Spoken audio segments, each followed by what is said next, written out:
Bonjour à tous, j'espère que vous allez bien, on se retrouve pour une nouvelle vidéo.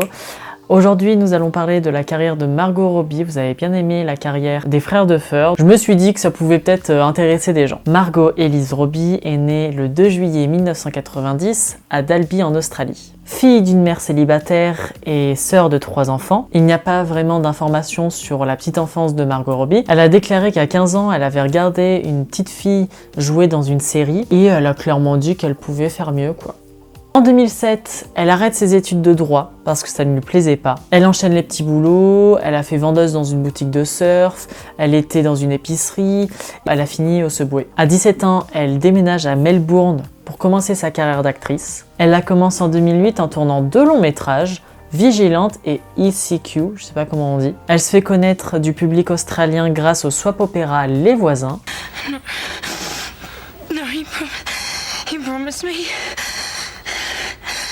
We would be home for our special night.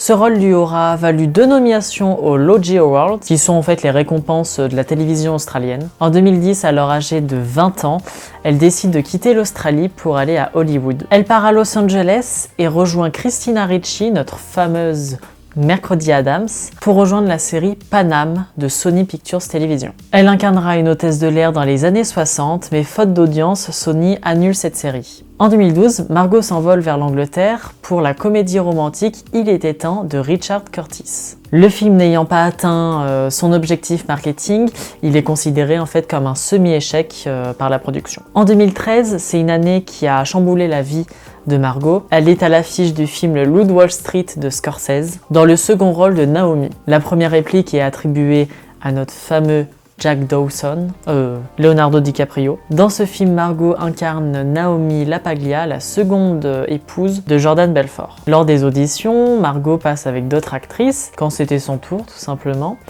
Elle s'est dit que c'était maintenant ou jamais, que c'était la chance de sa vie, et pour ce faire, elle a giflé Leonardo DiCaprio. Rien que ça. Elle a dévoilé que, dans ma tête, je me suis dit 30 secondes pour les impressionner, c'est la chance d'une vie, et c'est là qu'elle l'a giflé. Faut avoir l'audace quand même.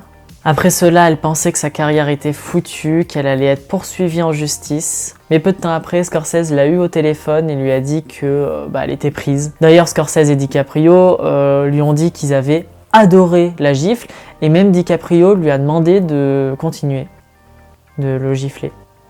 Un peu sadomaso, je pense, mais bon. Ce film, on le connaît tous. Il est devenu le film le plus rentable de Scorsese. Plus de 3 millions d'entrées en France, rapportant plus de 400 millions au box-office. Vous allez me dire maintenant, les films, quand on voit Avatar 2, 3 milliards, quand on voit Avengers, etc. Mais pour l'époque, c'est vrai que c'était quand même énorme. À titre indicatif, le film Pirates des Caraïbes, La Malédiction du Black Pearl, lui, il a eu un budget de plus de presque 500 millions de dollars. Donc vous imaginez à peu près, voilà. Pour l'époque, c'était quand même une grosse somme. Grâce à ce film, elle obtient 2 nominations, une aux Oscars et une aux Golden Globe. Elle obtiendra le prix du meilleur espoir féminin aux Empire Awards 2014.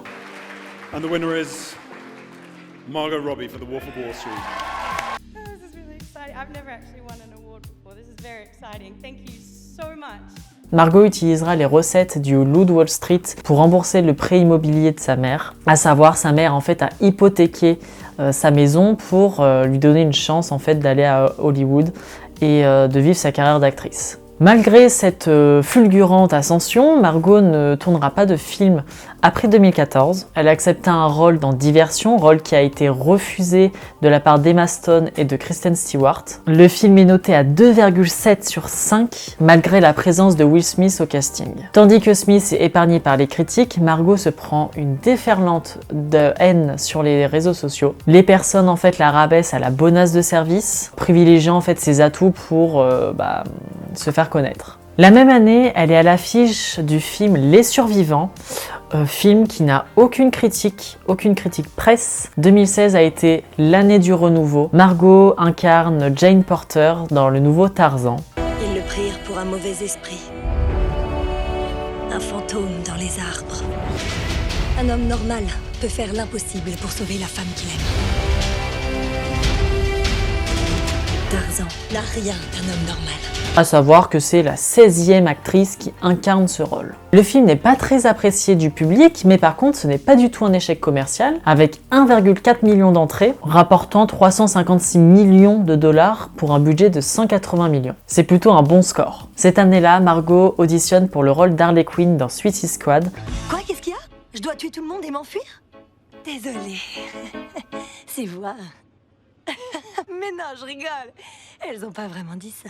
Le film intègre l'équipe de super-vilains du DCEU. Première fois que nous voyons Harley Quinn au cinéma, personnage très aimé des comics et des dessins animés. L'avis du public est plus ou moins mitigé à cause de l'effet Smith et le manque de ressemblance au comics original. Néanmoins, comme Tarzan, le film est très rentable. Il a gagné 750 millions de dollars au box-office. L'année suivante, Margot porte 2 films indépendants, Goodbye Christophe Robin, et elle produit Moi, Tonya. Les critiques saluent sa performance et elle décroche sa première nomination aux Oscars de la meilleure actrice. Peu de temps après, elle produit et tourne le film Terminal, film qui est maintenant interdit d'exploitation en Amérique. Alors pourquoi c'est interdit en Amérique? C'est à cause de sa coproduction. L'actrice se replie en fait sur des projets plus commerciaux, comme Bird of Prey qui est produit par la Warner et DC. Elle tourne dans le nouveau film de Quentin Tarantino, Once Upon a Time in Hollywood, auquel elle retrouve Jack Dawson. Il présente le film au Festival de Cannes 2019 et celui-ci est extrêmement bien perçu par les critiques et par la presse. En 2020, elle coproduit avec son amie Promising Young Woman. Le film est nommé pour 4 Oscars et obtiendra celui du meilleur scénario. Puis peu de temps après, elle tournera avec James Gunn le nouveau The Suicide Squad. Qu'est-ce que vous faites? C'est quoi ça? Bah, on venait pour te libérer. Vous veniez me libérer? Et on avait un plan d'enfer d'ailleurs. Si vous voulez, j'y retourne et vous appliquez votre plan. C'est un peu vexant. C'est comme si une tripotée d'anges nous giclait dessus. Après cela, c'est un peu le calme plat pendant quelques années et en fait, elle signe son retour en 2023 avec 3 nouveaux films. Le bizarroïde Asteroid City de Wes Anderson, l'excellentissime Babylone de Damien Chazelle et enfin Barbie de Greta Gerwig. Pour Barbie, le film mettra 4 ans à se faire dû au Covid. Ils ont démarré en fait la production en 2019, le Covid est passé et en fait ça a tout ralenti. Barbie est le premier film réalisé par une femme dépassant le $1 milliard. Margot n'a pas eu une vie et une carrière tout rose, mais elle s'est donné les moyens d'y arriver. J'espère que cette vidéo vous aura plu, j'espère que je vous ai appris des choses sur la vie et la carrière de Margot Robbie. En tout cas, n'hésitez pas à me faire savoir si vous souhaitez plus de vidéos comme celle-ci en lâchant un petit commentaire, un petit pouce bleu et n'hésitez pas aussi à vous abonner. En tout cas, c'est un réel plaisir de faire ces vidéos.